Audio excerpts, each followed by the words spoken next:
আজকের আমাদের আলোচ্য বিষয় হবে প্রেজেন্ট পারফেক্ট টেন্স। কি বললাম বুঝতে পারছো? তো present indefinite tense, present continuous tense already আমরা করে ফেলেছি। আজকে প্রেজেন্ট পারফেক্ট টেন্স নিয়ে আমরা আলোচনা করব। টেন্সের সমগ্র সিরিজ চলছে এখানে, তাই আজকে আমরা যে ক্লাসটা করতে চলেছি প্রেজেন্ট পারফেক্ট টেন্স। প্রথমে আমরা প্রেজেন্ট পারফেক্ট টেন্স সম্পর্কে একটু জেনে নেব। প্রেজেন্ট পারফেক্ট টেন্স কী জিনিস? প্রেজেন্ট পারফেক্ট টেন্স হলো কোনো একটা কাজ একটা নির্দিষ্ট সময়ে শুরু হয়েছিল কিন্তু তার প্রভাব বা তার ফল এখনও আছে। কি বললাম বুঝতে পারছো? কোনো একটা কাজ কোনো একটা নির্দিষ্ট টাইমে শুরু হয়েছিল কিন্তু তার ফল এখনও বর্তমান আছে। সেরকম কোনো এক্সাম্পল বা সেরকম কোনো ঘটনাকে আমরা প্রেজেন্ট পারফেক্ট টেন্স বলি। আমি ভাত খেয়েছি, অ্যাকচুয়ালি কোনো একটা কাজ অতীতের সামান্য আগে শুরু হয়েছিল, বর্তমানে তার ফলটা এখনও আছে। মানে কি আমি ভাত খেয়েছি, এর মানে কি আমি ভাতটা কখন খেয়েছি? নিশ্চয়ই 1 ঘন্টা আগে বা 2 ঘন্টা আগে বা কিছুক্ষণ আগে। কিন্তু আমি যদি বলতাম ধরো তুমি ভাত খেয়েছো 2 বছর আগে, তা তুমি কি বলবে? আমি ভাত খেয়েছি বলবে? আমি ভাত খেয়েছিলাম বলবে। আর জাস্ট কিছুক্ষণ আগে হয়তো কাজটা শেষ করেছো, তখন আমরা কি বলবো?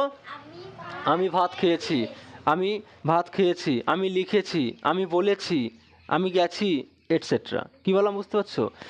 সেই ক্ষেত্রে গঠনটা দেখে নাও, আমি বলছি একবার।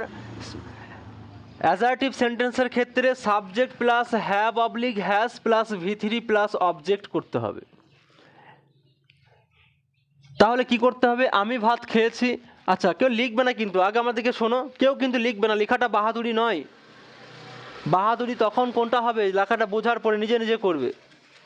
কি বললাম বুঝতে পারছো? আগে বুঝতে হবে কিন্তু, প্লিজ কেউ লিখবে না কিন্তু। আমি ভাত খেয়েছি, subject have oblique has plus V3 plus object. আচ্ছা, এখানে সাবজেক্ট কে আছে? আই। তারপর দেখো হ্যাভ বসবে অবশ্যই আয়ের পরে। তারপর দেখো মেন ভার্ব কি আছে? খাওয়া, ইট। তাহলে ইটের ভিতরে কি হবে? Eaten, EATEN, eaten. তারপর অবজেক্ট কি আছে? রাইস। তাহলে আই হ্যাভ ইটেন রাইস। তাহলে আমরা অ্যাজারটিভ সেন্টেন্স, এটা কি? এটা তো কোন সেন্টেন্স? অ্যাজারটিভ সেন্টেন্স। সাবজেক্ট দিয়ে শুরু, ফুল স্টপ দিয়ে শেষ, মানে সাবজেক্ট দিয়ে শুরু, বন্ধে দিয়ে শেষ। অ্যাজারটিভ সেন্টেন্স আমরা শিখেছিলাম 2 রকমের, জানো কেউ?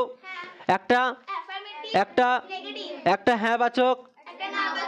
গুড। তাহলে এই যে বাক্যটা আছে, এই বাক্যটা কি বাচক? হ্যাঁ বাচক। না বাচক নিশ্চয় নয়। যদি এটা না বাচক হতো রে, তাহলে আমি ভাত খেয়েছি এর বাংলা কি হতো? আমি ভাত খাইনি। একদম, আমি ভাত খাইনি। আমি ভাত খাইনি। আচ্ছা, আমি ভাত খাইনি, এই যে আমি ভাত খাইনি এটা হবে এই ক্ষেত্রে নো নো নট কথাটা ব্যবহার হবে। নি মানে কি? না। নট কথাটা ব্যবহার হবে। তাহলে সেই ক্ষেত্রে গঠনটা হবে subject plus have oblique has plus not plus V3 plus object. Understand? কি বললাম বুঝতে পারছো?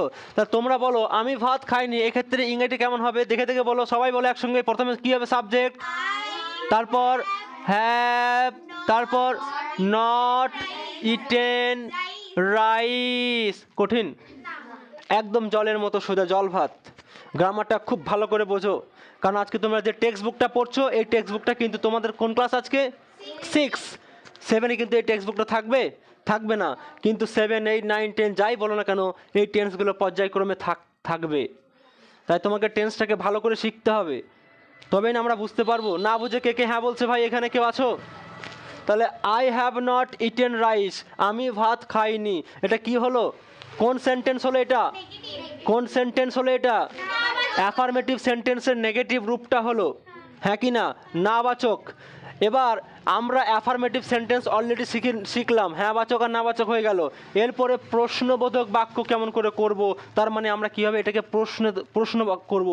Interrogative sentence. আচ্ছা বলো তো, আমি ভাত খাইনি বা আমি ভাত খেয়েছি, আমি যদি এটাকে করি, অ্যাকচুয়ালি সেন্টেন্সটাকে ইন্ট্রোগেটিভ করি, প্রশ্নবোধক বাক্য করি, তাহলে কী করব? গুড। আমি কি ভাত খেয়েছি? আমি কি ভাত খেয়েছি? আমি কি ভাত খেয়েছি? তাহলে সেই ক্ষেত্রে আগে অক্সিলারি ভার্বটা আগে চলে আসবে, হ্যাভ বা has. Plus subject plus V3 plus object plus জিজ্ঞাসা চিহ্ন। আচ্ছা দেখে নাও আমি কি ভাত খেয়েছি, এক্ষেত্রে have oblique has plus subject plus V3 plus object plus জিজ্ঞাসা চিহ্ন, এই রুলসটা বসাতে হবে। সোহা তোমার জন্য একটা কোশ্চেন থাকছে, এই বাক্যের মধ্যে সাবজেক্ট কোনটা বলতে পারবে? আমি কি ভাত খেয়েছি, এই বাক্যের মধ্যে সাবজেক্ট কি আছে? আমি। আচ্ছা তাহলে আই মানে আমি, আয়ের পরে সবসময় কি হয়? হ্যাভ। তাহলে হ্যাভ বা হ্যাজটাকে কি ভার্ব বলে? অক্সিলারি ভার্ব বলে। আমরা শিখেছিলাম ভার্ব হচ্ছে দুই প্রকার, একটা কি ভার্ব? মেইন ভার্ব বা অ্যাকশন ভার্ব, একটা হচ্ছে অক্সিলারি ভার্ব, একটা প্রাইমারি অক্সিলারি, একটা মোডাল। কি বললাম বুঝতে পেরেছো? আমরা এর আগে শিখেছিলাম। তো আমরা এখানে প্রথমেই অক্সিলারি ভার্বটাকে কি করবো, একদম লেথিয়ে বের করে সেন্টেন্সের সামনে নিয়ে চলে আসবো, একদম বের করে দেবো। কোথায় আনবো? সেন্টেন্সের শুরুতে। তাহলে হ্যাভটা আগে বসবে, তারপরে কি হবে? সাবজেক্ট কি আছে? আই। তারপরে কি আছে? ইটেন, ভিতরে ইটেন হবে। তারপরে রাইস, তারপরে কাস্তে নিচে বন্ধে দিতে যেন ভুলবে না ভাই। তাহলে হ্যাভ আই ইটেন রাইস, আমি কি ভাত খেয়েছি। আন্ডারস্ট্যান্ড? কেউ কি আছো যে বুঝতে পারছো না আমার কথা? আচ্ছা তারপরে আর একটা বাক্য হয়, এই বাক্য দিয়েই আমরা প্রেজেন্ট পারফেক্ট টেন্সে ইতি টানবো। সেটা হচ্ছে কি বাবা? ইন্টারোগেটিভ নেগেটিভ, প্রশ্নবোধক নাবাচক। তাহলে আমি কি ভাত খেয়েছি, এখানে জিজ্ঞাসা হবে আমি কি ভাত খেয়েছি। আচ্ছা এটাকে যদি আমি ইন্টারোগেটিভ নেগেটিভ করি রে বাপ, তাহলে সেক্ষেত্রে কি হবে? একদম, আমি কি ভাত খাইনি। খুব সুন্দর হয়েছে, আমি কি ভাত খাইনি, আমি কি, এগুলো কপি করতে থাকো, কি ভাত খাইনি।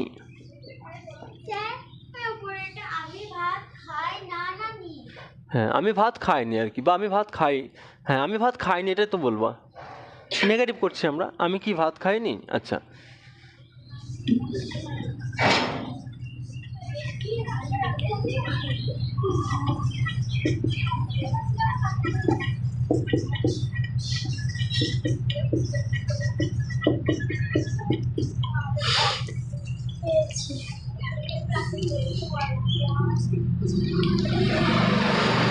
আচ্ছা দেখে নাও একটু একটু।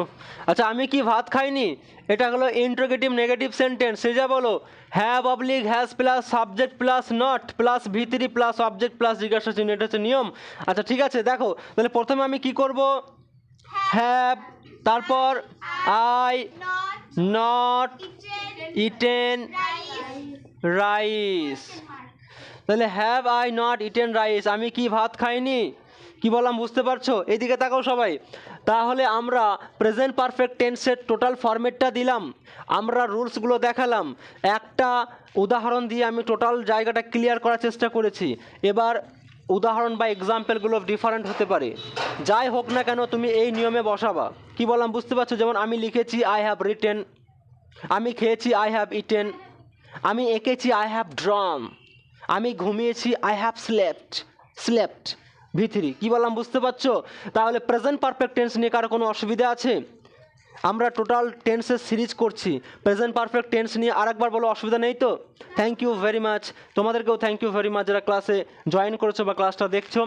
আর পাশে থাকো, সঙ্গে থাকো তোমাদের প্রিয় চ্যানেল উত্তরণ ইংলিশ কোচিং সেন্টার। এরপর আমরা প্রেজেন্ট পারফেক্ট কন্টিনিউয়াস টেন্সের জন্য ক্লাস করব নেক্সট দিন। আজকে এইটুকুই, হ্যাভ আ গুড ডে।